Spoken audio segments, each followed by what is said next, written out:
আসসালামু আলাইকুম। Channel I কৃষি সংবাদে আমন্ত্রণ জানাচ্ছি আমি মোহাম্মদ রাইহান। এখনকার এই সংবাদ আয়োজন একই সঙ্গে চ্যানেল আই এর ইউটিউব চ্যানেল এবং চ্যানেল আই এর ওটিটি প্ল্যাটফর্ম আই স্ক্রিনে লাইভ স্ট্রিম হচ্ছে। এবছর বোরো মৌসুমে বরেন্দ্র অঞ্চলে সেচ কাজে ব্যবহারের জন্য বিদ্যুতের কোনো ঘাটতি হবে না বলে জানিয়েছেন কৃষি উপদেষ্টা অবসরপ্রাপ্ত লেফটেন্যান্ট জেনারেল জাহাঙ্গীর আলম চৌধুরী। রাজশাহীর পুটিয়ায় বেলপুকুর ও কাপাসিয়া এলাকার কৃষি সম্প্রসারণ অধিদপ্তরের প্রকল্প পরিদর্শনে গিয়ে তিনি বলেন, বোরো আবাদে ব্যবহারের জন্য প্রয়োজনীয় বিদ্যুৎ সরবরাহের পর মানুষ গৃহস্থালী কাজে বিদ্যুৎ ব্যবহার করতে পারবে। এ সময় তিনি এবছর লোডশেডিং হবে না বলেও মন্তব্য করেন।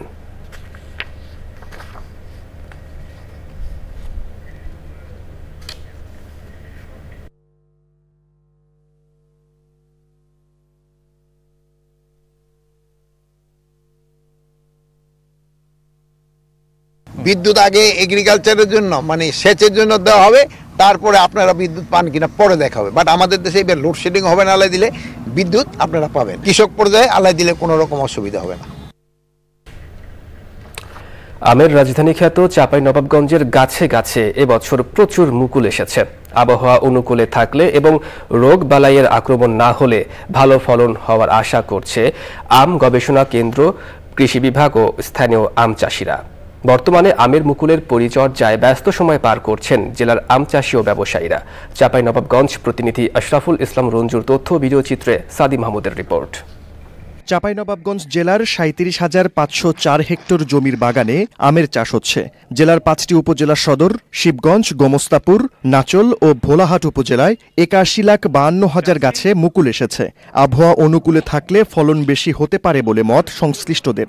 প্রায় ৭০ থেকে ৭৫% মুকুল অলরেডি চলে এসছে এবং আবহাওয়া যদি আরও কিছুদিন ঠিক থাকে আসলে তাহলে উৎপাদন বাম্পার হবে ইনশাল্লাহ। বৃষ্টি থেকে সামান্য ক্ষতি হয়, প্রাকৃতিক দুর্যোগ যদি না আসে এবার মাসাল্লাহ আম চাষিরা যে আশা করে তার চাইতে ভালো ফল আম থেকে আশা করতে পারবে। ফুল থেকে যখন ফলে আসবে তখন ধরা যাবে যেটা কি সমস্যা, কি লাগবে না লাগবে এইসব দেখে তারপরে এটার চিকিৎসা করে। আবহাওয়াটা ভালো হলে মুকুলটা ভালো হবে এবং আমের ফলনটাও ভালো হবে।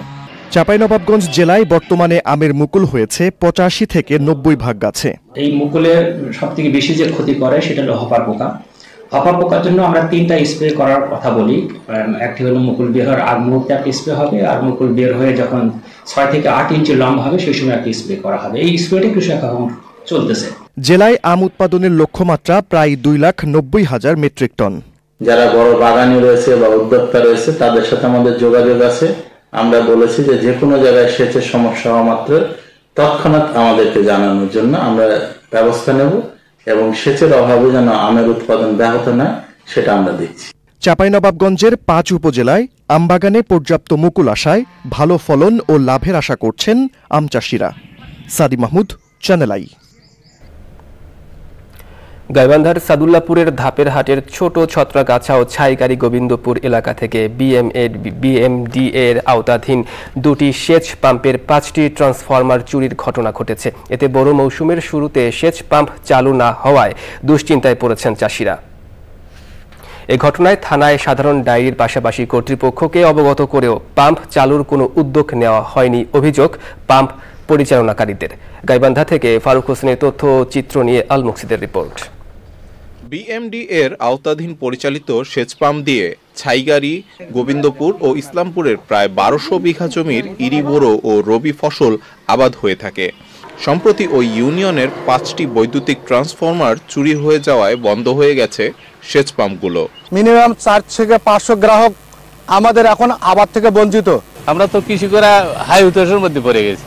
সেচ পাম্প পরিচালনাকারীরা জানান, চুরির ঘটনা বরেন্দ্র বহুমুখী উন্নয়ন কর্পোরেশনকে জানানো হলে তারা ২ লাখ টাকা জমা দিয়ে নতুন ট্রান্সফরমার নেয়ার পরামর্শ দেন।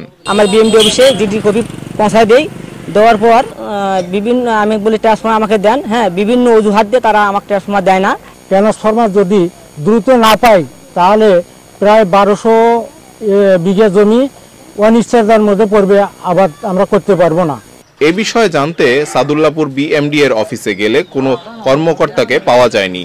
জেলা কার্যালয়ের নির্বাহী প্রকৌশলী ক্যামেরার সামনে কথা বলতে রাজি হননি।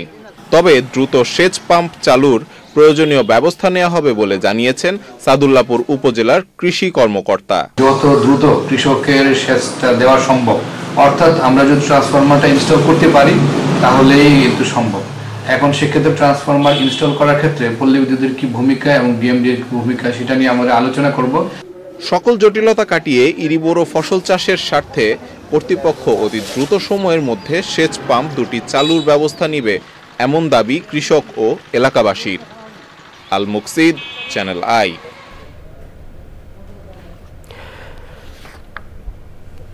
বরিশালে কৃষি সম্প্রসারণ অধিদপ্তরের উদ্যোগে মাশরুম চাষ সম্প্রসারণ বিষয়ে কর্মশালা হয়েছে। প্রধান অতিথি ছিলেন ডিএই বরিশাল অঞ্চলের অতিরিক্ত পরিচালক ডক্টর মোহাম্মদ নজরুল ইসলাম শিকদার। বিশেষ অতিথি ছিলেন ডিএইর পরিকল্পনা প্রকল্প বাস্তবায়ন ও আইসিটি উইংয়ের উপপরিচালক ডক্টর শাখাওয়াত হোসেন শরীফ ও অন্যান্যরা। অনুষ্ঠানে সরকারি বেসরকারি বিভিন্ন প্রতিষ্ঠানের কর্মকর্তা, কৃষি উদ্যোক্তা এবং কৃষক মিলে 150-র বেশি অংশগ্রহণকারী ছিলেন।